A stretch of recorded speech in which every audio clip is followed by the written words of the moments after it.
Hello students, very good morning. Myself Rakesh Yadav, representing Sandipani Higher Secondary School Rajoda, and we are doing mathematics related chapter 2 of class 11th.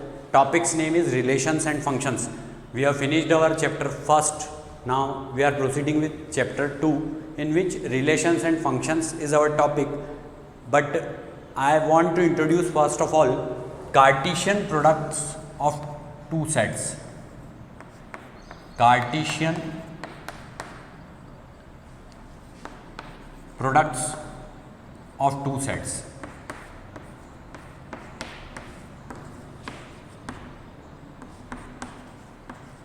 मैं आपको जो समझाने जा रहा हूँ वो Cartesian products of two sets हम सबसे पहले पढ़ेंगे। तो इसमें सबसे पहले हमको इसकी डेफिनेशन को लेकर के प्रोसीड करेंगे।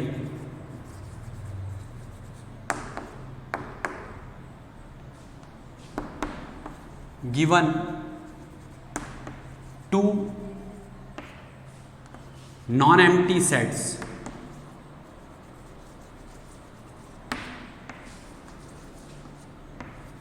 A and B, then A dot B, that is called Cartesian product.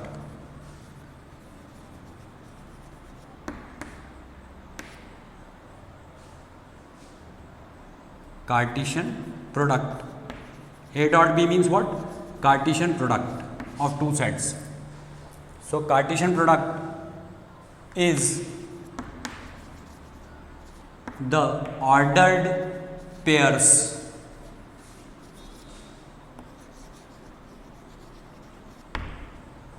of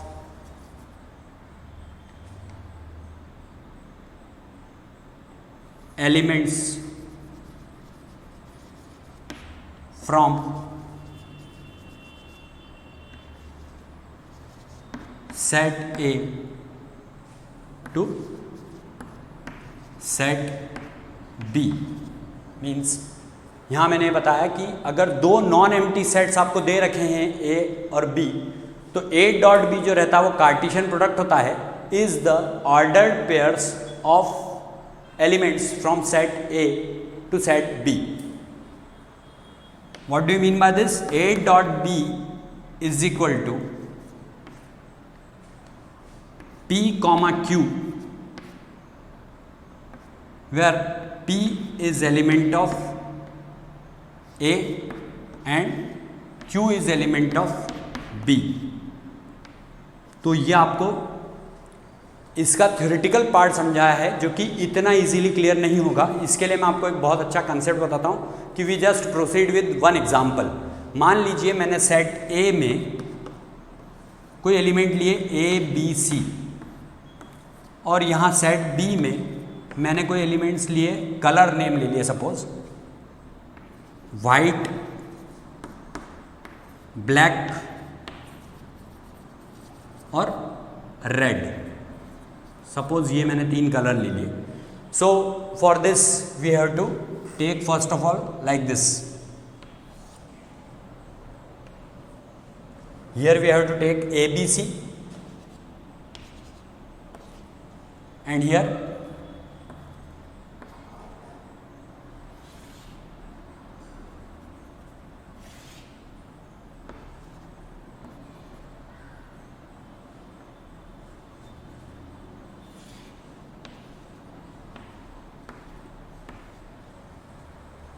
white, black, red. White, black और red.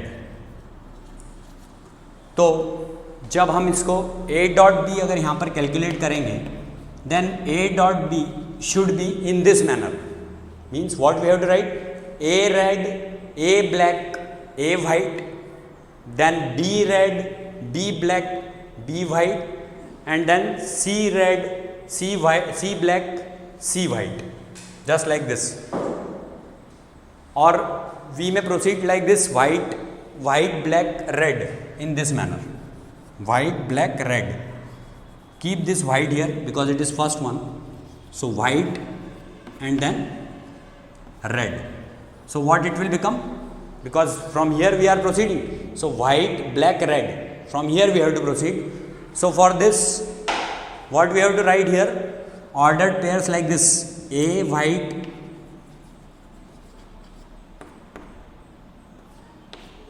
comma, A black,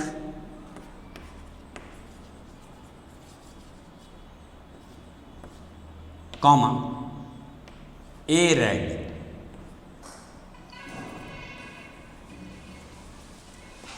Now B white,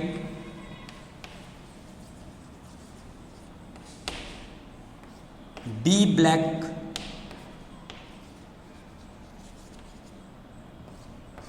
and B red, like this. Similarly, C white,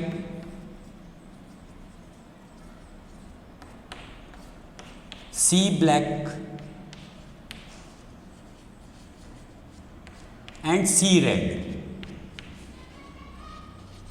Here it is completed. What do you mean by this? If A is having number of elements, A is having number of elements, P suppose, and B is having number of elements, Q suppose, then what will happen? Number of elements in Cartesian product of A dot B will be P into Q. P into Q.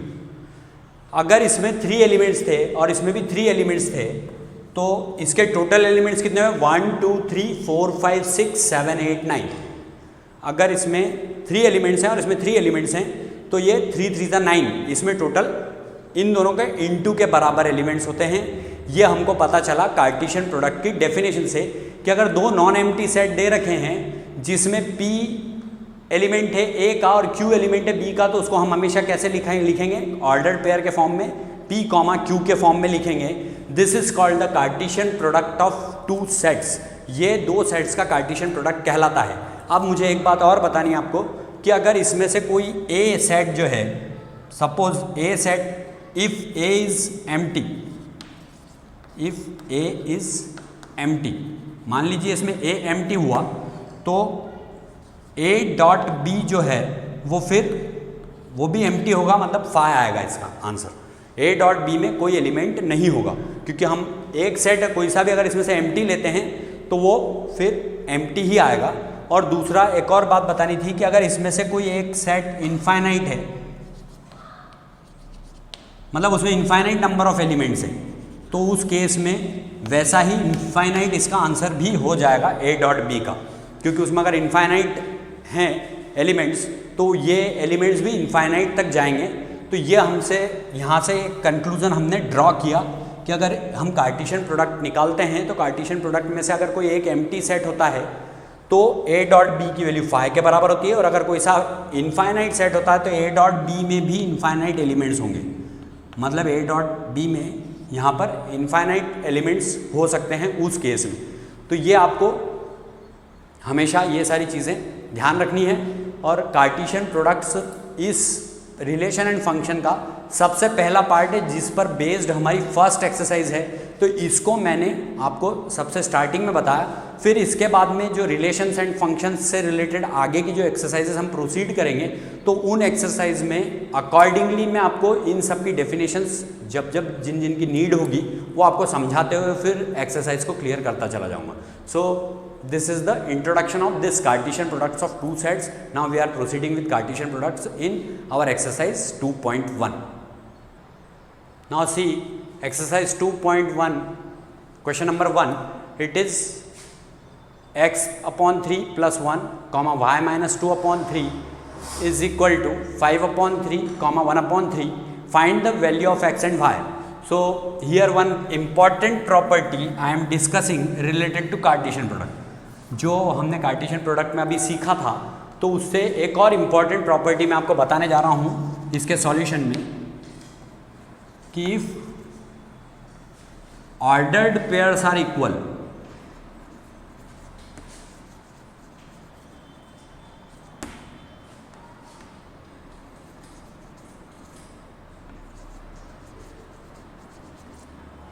then their corresponding elements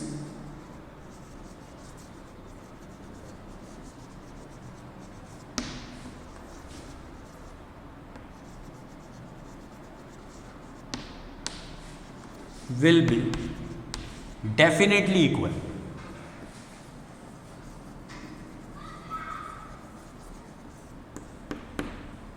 This is one property related to ordered pairs.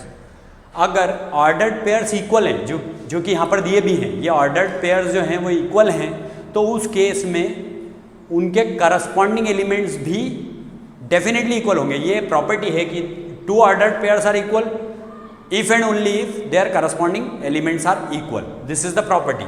So because if ordered pairs are equal, then their corresponding elements will be definitely equal.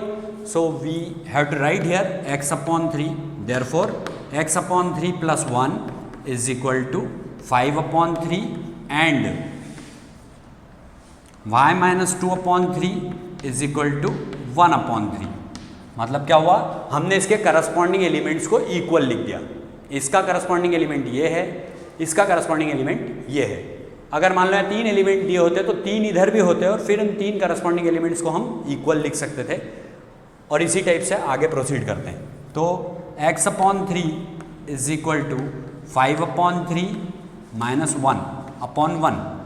तो यहाँ x upon 3 is equal to, यहाँ LCM लेंगे तो 3 LCM आएगा, 5 minus 3, 1 के table में 3 times में आएगा, 3 1 3 हो गया. So it will become x upon 3 is equal to 2 upon 3. So x is equal to 2. यहाँ 3 से 3 कैंसिल हो जाएगा तो x की वैल्यू हमारी 2 आ जाएगी. ऐसे ही जब हम y सॉल्व करेंगे तो y is equal to this negative 2 upon 3 will be transposed from LHS to RHS, then it will become positive. ये माइनस का है, उधर जा करके प्लस का हो जाएगा RHS में, LHS में चूंकि ये माइनस में है.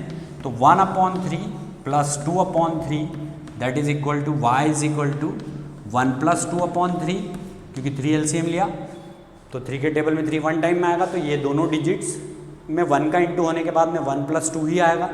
सो y is equal to 3 upon 3 that is equal to 1. So y is equal to 1 is our second answer.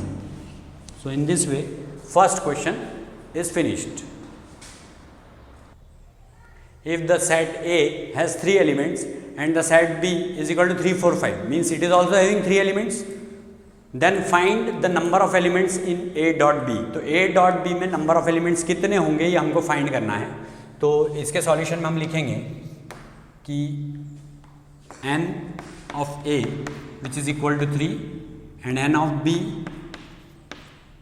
is also equal to 3 because these are 3 elements, 1 2 3. So number of elements in B also 3. Let it be P. Suppose it is P and suppose it is Q. Then n A dot B, ये मैंने आपको सिखाया था कि अगर A में P elements हैं और B में Q एलिमेंट्स हैं तो A dot B में P इंटू Q एलिमेंट्स होंगे, P Q एलिमेंट्स होंगे. मीन्स हम क्या करेंगे, 3 में 3 का इंटू करेंगे तो 3 3 9 होंगे.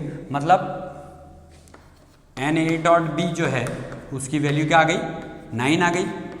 तो यहाँ हम लास्ट में ऐसा कंक्लूड कर सकते हैं कि number of therefore number of elements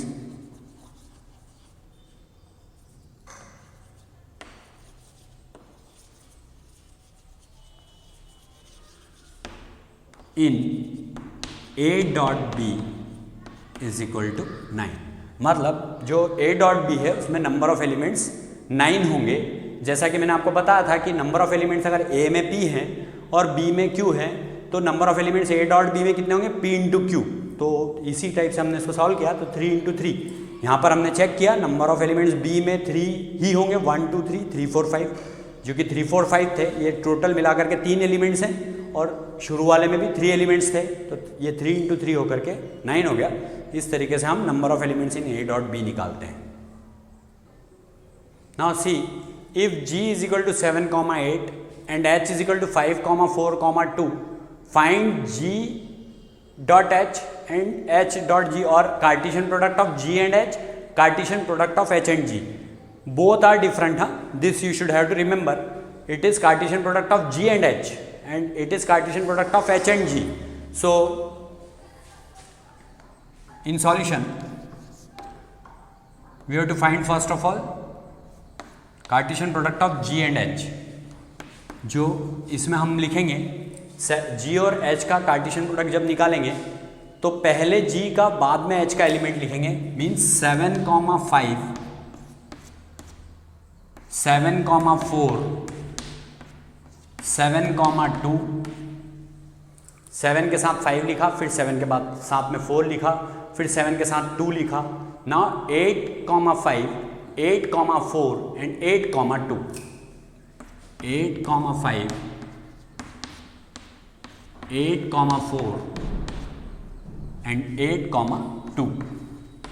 ये हमने कार्टेशियन प्रोडक्ट निकाला G और H का. 7, 5 जो है वो 5, 7 के बराबर नहीं होता है. This you should have to remember. ये आपको ध्यान रखना होगा कि 7, 5 जो है वो अलग है, 5, 7 जो है वो अलग है, क्योंकि ऑर्डर्ड पेयर्स का मतलब ये होता है एक के बाद एक जो ऑर्डर है उसी ऑर्डर में वो होना चाहिए. तो G क्रॉस H या G और H का कार्टेशियन प्रोडक्ट H और G के कार्टेशियन प्रोडक्ट के बराबर हो, इट इज़ नॉट नेसेसरी. ऐसा केवल तभी हो सकता है जब दोनों के एलिमेंट्स भी सेम हो एज इट इज़, और नंबर ऑफ एलिमेंट्स भी उसमें सेम हो. अब H और G का कार्टेशियन प्रोडक्ट हम निकालेंगे तो पहले हमको क्या लिखना होगा. अब यहाँ पहले पहले H का एलिमेंट लिखना होगा, फिर G का. सो इट विल बी 5, 7, 5, 8. यहाँ हम क्या लिखेंगे 5, 7 एंड 5, 8, फिर 4, 7, 4, 8 and afterwards 2, 7 and 2, 8. So 5, 7, 5, 8. Now 4, 7, 4, 8. Now 2, 7 and then 2, 8. 2, 7 and then 2, 8. तो ये जो तरीका है ये G और H का कार्टेशियन प्रोडक्ट है और ये H और G का कार्टेशियन प्रोडक्ट है. ये इसके बराबर नहीं है क्योंकि यहाँ 7 है, यहाँ पर 5 है, यहाँ 5 है, यहाँ 7 है. So this ordered pairs are not equal. So G and H Cartesian product is not equal to H and G Cartesian product in this particular case. So this question number 3rd is over now. Now see our question number 4th. State whether each of the following statements are true or false. हमको ये बताना है कि नीचे जो statements दिए हैं ये true हैं या false हैं. If the statement is false, अगर वो statement false है तो rewrite the given statement correctly. तो उस स्टेटमेंट को अपने को करेक्ट लिखना है, मतलब अगर वो फॉल्स है तो. अगर ट्रू है तो कोई बात ही नहीं है, ट्रू को ट्रू लिख करके अलग हट जाना है. तो फर्स्ट वाला केस देखिए, if P is equal to M, N and Q is equal to N, M, then P Cartesian product of P and Q is equal to M, N, N. It is false because here it is M, N and M is also there. Then N, N is also there and then N, M. So these are not mentioned in a complete manner. It is partially correct but partially wrong. That's why it is false. तो यहाँ हम लिखेंगे false और फिर जो correct है वो हम लिखेंगे correct. P cross Q, correct P Cartesian product of P and Q, correct Cartesian product of P and Q will be equal to M, N, then M, N, then N, N,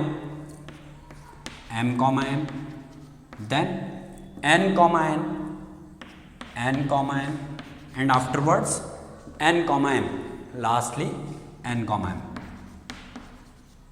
This is the correct statement. This statement is correct, that one is wrong. This cross is also symbolized at Cartesian product. ये cross भी Cartesian product को बताता है, dot भी Cartesian product को बताता है. Now see if A and B are non empty, लेकिन ये डॉट और क्रॉस जो है वेक्टर में जाकर के अलग हो जाते हैं. यहाँ पर डॉट वेक्टर जो मैथ्स का पार्ट है जिसको आप क्लास 12 में पढ़ेंगे, वहाँ पर डॉट और क्रॉस का मीनिंग डिफरेंट होता है. लेकिन अगर सेट थ्योरी में पढ़ें तो यहाँ पर इसका मतलब कार्टेशियन प्रोडक्ट होता है और डॉट का मतलब भी कार्टेशियन प्रोडक्ट ही होता है. Now C if A and B are non-empty sets, then Cartesian product of A and B is a non-empty set of ordered pairs x comma y such that x is element of A and y is element of B. It is absolutely true. So result for this answer, solution for this question is true only. Here is the solution for first one and here is the solution for second one, that it is true. Now see third one, if A is equal to 1 comma 2, B is equal to 3 comma 4, then Cartesian product of A and B intersection phi is equal to phi. अगर हम B और phi के अंदर intersection निकालते हैं तो intersection का मतलब होता है कॉमन, तो इनमें कॉमन कुछ भी नहीं होता है क्योंकि phi तो नल सेट है, तो यहाँ इसका रिजल्ट phi आएगा। और किसी भी नल सेट का किसी सेट के साथ में कार्टेशियन प्रोडक्ट जो रहता है वो हमेशा नल सेट ही आता है, जो कि हमने एक प्रॉपर्टी में पढ़ा था। तो ये स्टेटमेंट भी ट्रू है, तो जिसमें ट्रू है उसमें तो कोई हमको करेक्शन की कोई आवश्यकता नहीं है, तो वहाँ कुछ नहीं लिखना है, सिर्फ ट्रू लिख करके और उसको छोड़ देना है।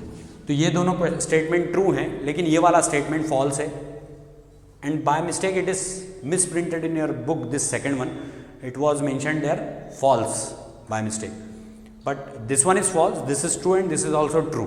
So this question number 4th is over. Now see question number 5th, it is A is equal to minus 1 comma 1, then find Cartesian product of A and A, means 3 times cross, it is A cross A cross A, means Cartesian product we have to find in this manner. So for this, first of all, let us write in solution 2 times A. A is equal to minus 1 comma 1. For your convenience, I am writing it 2 times. A is equal to minus 1 comma 1. So now find Cartesian product of A and A. So it will be minus 1 comma minus 1. This. Now minus 1 comma 1. Minus 1 comma 1. Now 1 comma minus 1. Means 1 comma minus 1, and afterwards 1 comma 1, 1 comma 1. It is the Cartesian product of A and A respectively. Now 3 times A mentioned in Cartesian product here, so we have to do Cartesian product of A cross A with A. So now we have to write once again A is equal to 1 minus 1 comma 1. For your convenience I am writing this because we are forming a set of pairs. So here it will become minus 1 comma minus 1 comma minus 1. See there, minus 1 minus 1 minus 1. Now minus 1 minus 1 1. Minus 1 minus 1 1. Means this first is over. Now this minus 1 1 minus 1. Minus 1 1 minus 1, and afterwards minus 1 1 1, minus 1 1 1, means these two are over. Now 1 minus 1 minus 1, so 1 minus 1, 1 minus 1 minus 1.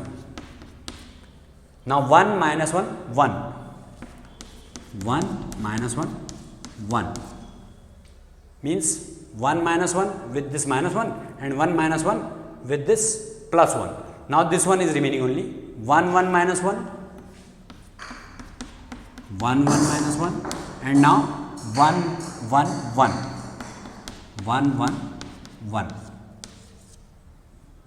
So 2 to 4 to 6 and to 8. So it is the Cartesian product of A and A respectively.